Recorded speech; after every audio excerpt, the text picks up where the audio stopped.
কবিতা ফেব্রুয়ারি 1969, লিখেছেন শামসুর রহমান। আবার ফুটেছে দেখো কৃষ্ণচূড়া থরে থরে শহরের পথে, কেমন নিবিড় হয়ে, কখনো মিছিলে কখনো বা একা হেঁটে যেতে যেতে মনে হয় ফুল নয়, ওরা শহীদের ঝলকিত রক্তের বুদবুদ, স্মৃতিগন্ধে ভরপুর।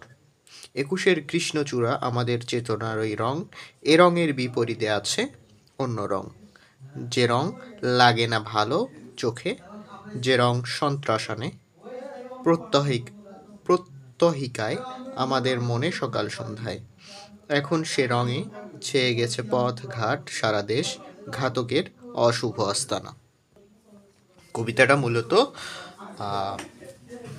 নিজ বাসভূমে কাব্যগ্রন্থ থেকে নেওয়া হয়, যেটা শামসুর রহমানের লেখা। এটা মূলত রচিত হয় হচ্ছে 1970 সালে, অর্থাৎ মুক্তিযুদ্ধের আগের সময়ে। মুক্তিযুদ্ধ শুরু হওয়ার আগে এটি তিনি রচনা করেন দেশের মানুষকে উজ্জীবিত করার জন্য।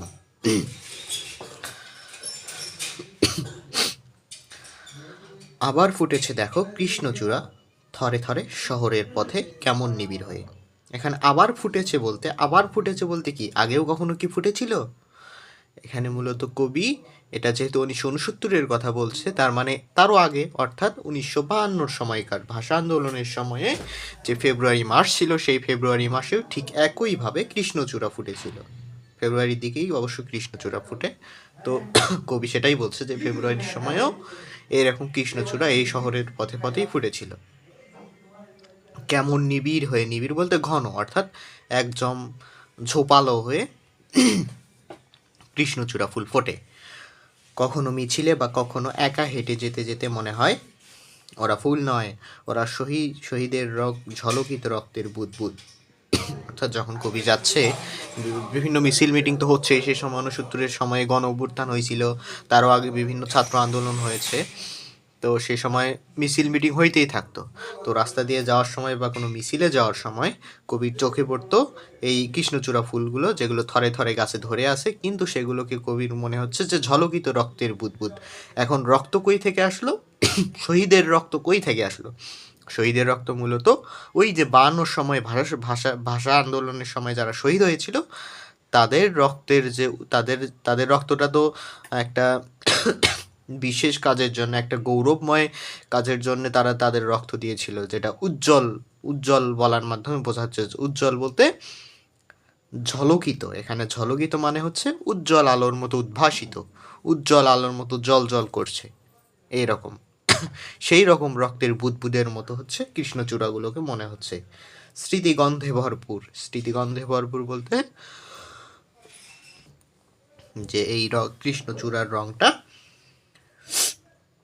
সেই স্মৃতিটাকে এনে দিচ্ছে, অর্থাৎ 52 সময়ে যে ছাত্ররা আন্দোলন করে রক্ত দিয়েছিল, সেই যে গৌরবময় একটা স্মৃতি রয়েছে, সেই স্মৃতিটাকে স্মরণ করে দিচ্ছে। সেটাকে বলা হয়েছে যে স্মৃতিগন্ধে ভরপুর। 21-এর কৃষ্ণচূড়া আমাদের চেতনার ওই রং, অর্থাৎ যে এই তো 21-এর যে কৃষ্ণচূড়াটা ফোটে, সেটা হচ্ছে আমাদের চেতনারই রং। অর্থাৎ এই পর্যন্ত মূলত কবি বোঝাতে চেয়েছেন যে প্রতি বছরের মতো 1969-এও, সেই 52-র মতো 1969-এও পথে পথে কৃষ্ণচূড়া ফুল ফুটেছে। কবি মূলত কৃষ্ণচূড়ার এই লাল রংটা যে আছে, লালচে ভাব, যে আভাসযুক্ত যে রংটা আছে, সেই রংটাকে 52-র ভাষা শহীদদের উজ্জ্বল লাল রক্তের মতো মনে করেন। রক্তের রং আর এই কৃষ্ণচূড়ার রং একই হওয়ার কারণে কৃষ্ণচূড়াকে কবি আমাদের চেতনার রঙের সাথেও মেলাতে চেয়েছেন। এতে বলেছেন যে কবিতা 21-এর কৃষ্ণচূড়া আমাদের চেতনারই রং, অর্থাৎ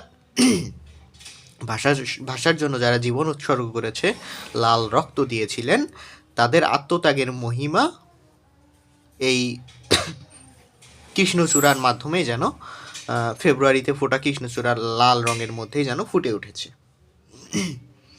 এরপরে বলছে যে এ রঙের বিপরীতে আছে অন্য রং। কোন রঙের বিপরীতে? অর্থাৎ যে কৃষ্ণচূড়ার যে লাল রংটা রয়েছে, এই লাল রঙের বিপরীতে আরও একটা রং রয়েছে। সেই রংটা কি? যে রং লাগে না ভালো, যে রং সন্ত্রাস আনে প্রত্যহিকায় আমাদের মনে সকাল সন্ধ্যায়। অর্থাৎ যে এই কৃষ্ণচূড়ার যে চেতনার যে লাল রঙটা, গৌরবময় যে লাল রং, সেই লাল রঙের বিপরীতে আর একটা রং রয়েছে যেটা চোখে দেখতে ভালো লাগে না। চোখে দেখতে ভালো লাগে না বলতে মূলত যেটা সমাজ বিরোধী, সমাজের কেউ এটাকে পছন্দ করে না, সেটাকে মূলত প্রতিনিধিত্ব করছে এই লাল লাল রঙের বিপরীতের রংটা। তাহলে সেটা কি? সেটা মূলত হচ্ছে অশুভ একটা বিষয়কে বোঝানো হচ্ছে, অর্থাৎ যে রং সন্ত্রাস আনে, অর্থাৎ সন্ত্রাসের রং, খুনের রং, এগুলো হচ্ছে অশুভ রং, এগুলো হচ্ছে ওই কৃষ্ণচূড়ার লাল রঙের বিপরীত রং। আর যেই রংটা কি করে, যে রং সন্ত্রাস আনে, কোথায় সন্ত্রাস আনে? প্রত্যহিকায়, আমাদের মনে, অর্থাৎ প্রত্যহিকায় বলতে প্রতিদিন, দৈনিক, প্রতিদিন আমাদের মনে সকাল সন্ধ্যায়, আমাদের মনে সকাল সন্ধ্যায় যে রংটা সন্ত্রাস, অশুভ, এই খারাপ জিনিসগুলোকে নিয়ে আসে। এখন সে রঙে ছেয়ে গেছে পথ ঘাট, সারা দেশ ঘাতকের অশুভ আস্তানায়। যেহেতু এটা 1970 সালের রচিত কবিতা, সেই সময়ে মূলত হচ্ছে আমাদের সারা দেশে তো পাকিস্তানি হানাদার বাহিনী ছিল, তাদেরকে তারা আমাদের গৌরবকে ঘুচিত করতে চাইতো, অধিকারকে খর্ব করতে চাইতো।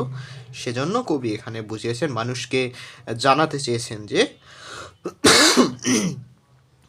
প্রত্যহিকতায় যেমন আমাদের মনে যে রংটা, লাল রঙের বিপরীত রংটা, যেটা আমাদের মনে একটা অশুভ হাতছানি আনে, সেই অশুভ বিষয়গুলো দিয়ে আমাদের দেশের সবটা দেশ ভরে গেছে, অর্থাৎ পাকিস্তানি হানাদার বাহিনী দিয়ে আমাদের দেশটা ভরে গেছে।